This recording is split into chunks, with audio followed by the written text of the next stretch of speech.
je vais travailler cette zone. Donc, je fais bien attention de commencer du point le plus bas et de travailler toujours de bas en haut. Sinon, je vais être très très gênée par les boucles. Donc, c'est parti. Donc, je vais commencer par là, ok? Un petit point tout seul ici. Donc, je pique au milieu du point comme on a vu tout à l'heure.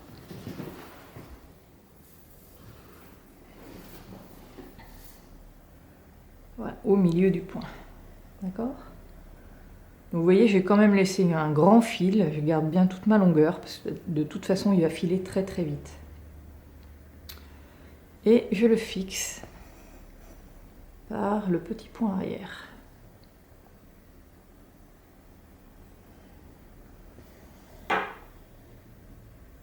Voilà. Le premier est fixé. Au-dessus, je dois en faire 3 ici. Ok? Donc, pareil, je ressors au milieu de l'emplacement du point de croix.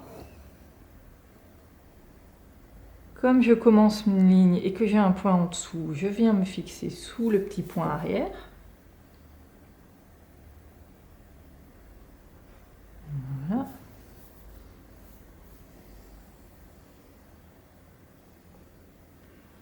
Et je laisse ma boucle que je fixe.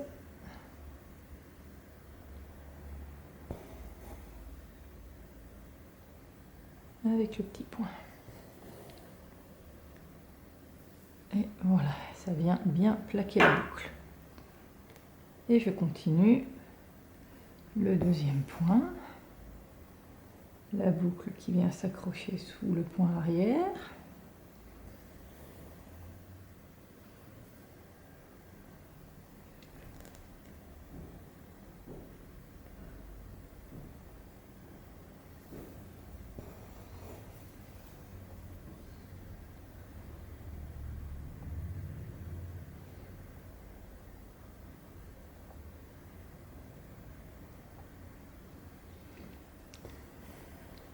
Alors vous allez voir que là, sur la toile jeu blanc, vous avez une belle épaisseur de fil derrière, c'est normal. Et le troisième.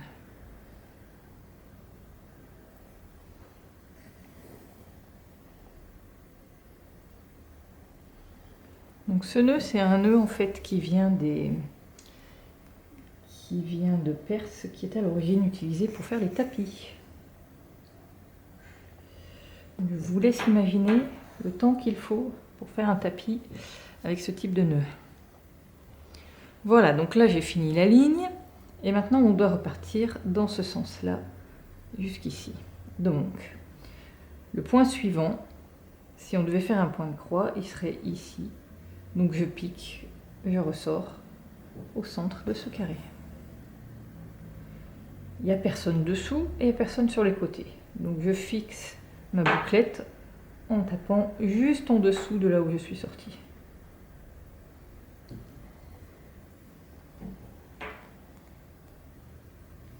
Et je fixe par un petit point.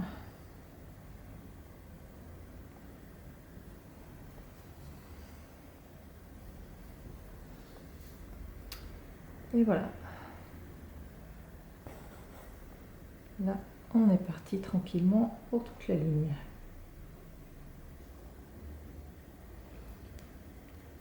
Alors, là, je vais faire celui du dessous, parce que sinon, je vais être gênée si je finis ma ligne directement ici, et que j'ai la boucle qui sort là, ça va me gêner pour faire le point de dessous. Donc, je préfère faire d'abord celui de dessous.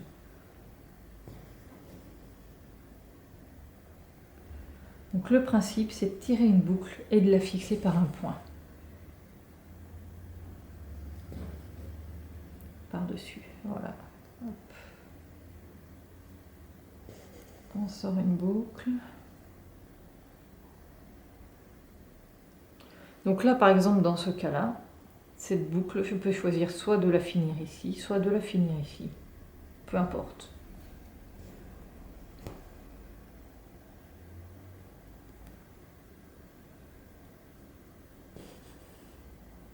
Oh, j'ai un peu trop tiré. Voilà.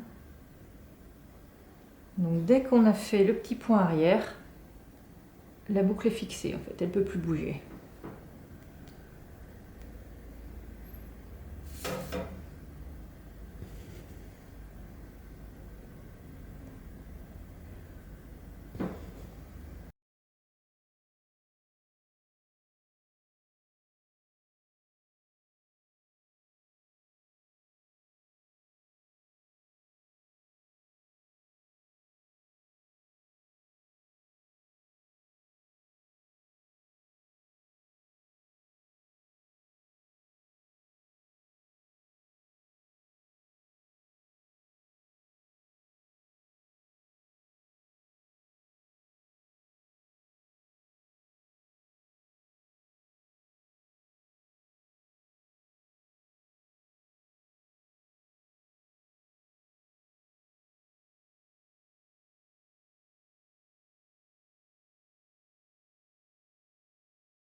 Alors, pour les changements de couleur, je préfère travailler en ligne. Je m'explique. Je pourrais faire tous ces points et ensuite faire la partie plus foncée. Mais je me suis rendu compte à l'usage qu'en fait, c'est assez gênant d'avoir les boucles sur le côté et ça gêne un peu pour faire les points.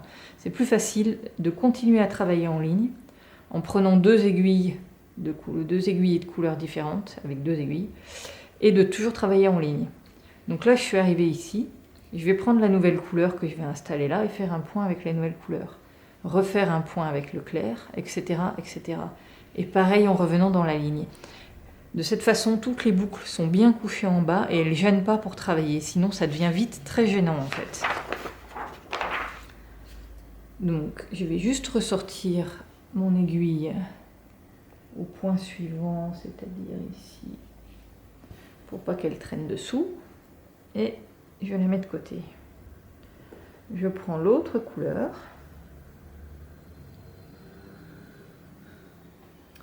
et donc je fais le point qui doit aller juste à côté. Comme c'est un début de fil, je laisse ma longueur sur le devant, et je fixe avec un petit point arrière.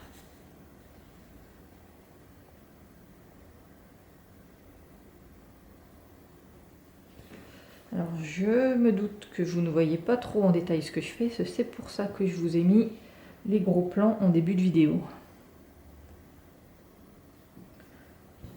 Voilà, là je ressors au point suivant qui devrait être de cette couleur, mais entre les deux il y a un clair. Vous voyez, je viens de faire celui-là, là il y a un clair et un autre foncé.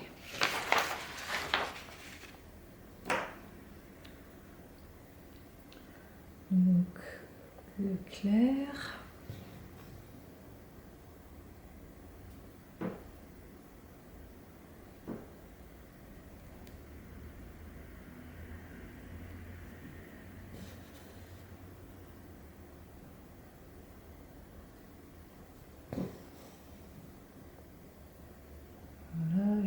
ça le point suivant puisque c'est là-bas qui va travailler après.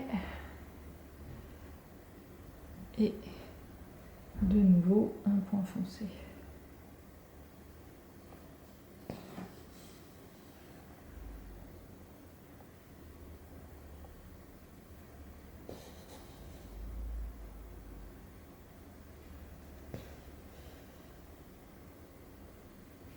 Voilà.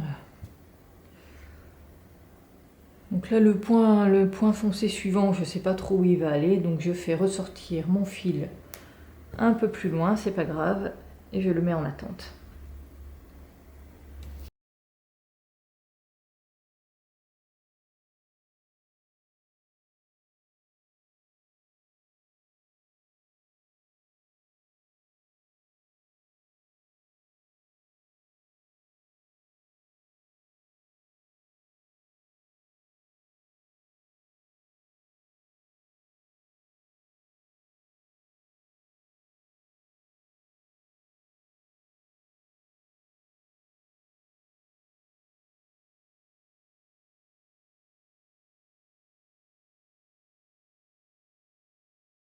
Donc voilà, nous allons passer à la coupe.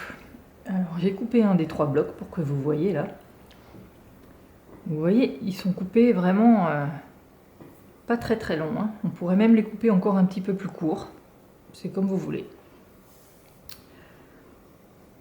Donc je vous conseille de prendre un ciseau très coupant. Un ciseau de couturière, c'est pas mal. Et tout simplement, alors on commence par mettre un petit peu en forme au doigt pour relever les bouclettes qui étaient toutes vers le bas. Voilà. Bien les mettre en forme. En même temps, ça sépare un peu les brins les uns des autres, c'est pas mal. Et après, simplement, eh ben, on coupe. Hein. Voilà, on rassemble bien tout le monde.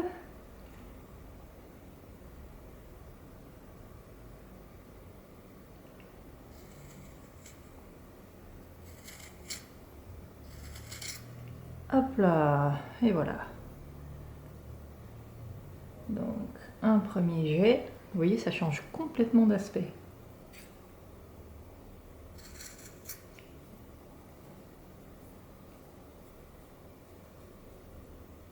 Voilà, et après on égalise. Il y a toujours un petit peu qui dépasse. Surtout sur les bords en fait.